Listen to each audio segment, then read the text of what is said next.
Uganda omuliro mujjukira bulungi nnyo nti Pulezidenti wa Nuupu yavaayo n'alaga nti bagenda kukulembeza ebikolwa ebyokwekalakaasa ng'alaga nti kwa ddembe, naye mu Uganda tuzze tulaba nti okwekalakaasa okw'eddembe mu biseera bingi kiviiriddeko ebikolwa ebyokwegugunga, ebikolwa ebyokwekalakaasa ne biviirako abantu okufiirwa ebyabwe. Era wiiki eyaggwa abantu 61 baali bakwatibwa abaali bagezaako okwekalakaasa awo ku Constitutional Square, era fayiro zaabwe ne ziryoka zitambula bulungi nnyo. Bano baatwalibwa mu kkooti okugezaako okwetaba mu lukuŋŋaana olutali wansi w'amateeka. Mukimanyi bulungi nnyo nti eddembe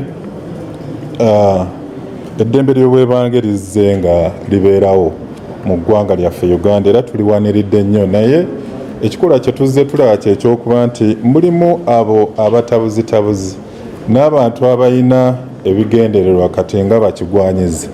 Babeera n'ebigendererwa ebyenyigira mu bikolwa bino ebyokwekalakaasa okusobola okunyakula, okwonoona, okukola effujjo n'okuleetawo ebikolwa eby'obutabanguko, ekikolwa ekitali kirungi.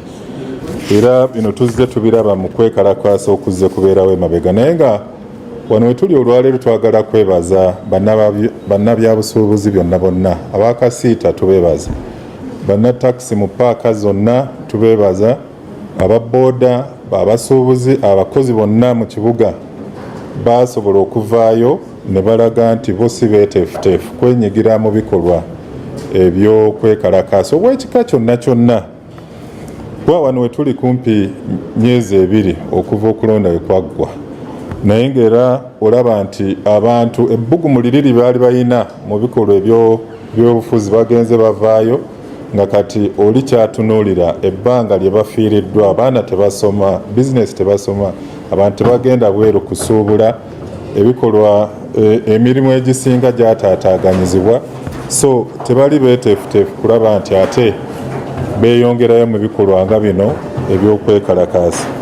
Era twagala obbategeeza nti ekibuga kikakkamu, tewaliiwo buzibu bwonna.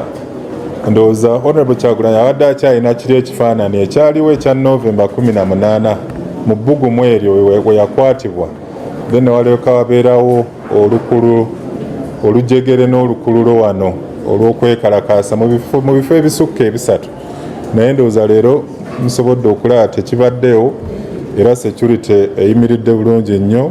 Tugenda kulaba nga tutangira ebikolwa eby'obumenyi bw'amateeka, kwegugunga, kwekalakaasa n'okweyongerayo. So mpozi waliwo yabadde agezaako okwogera ku kya kafyu. Ekya kafyu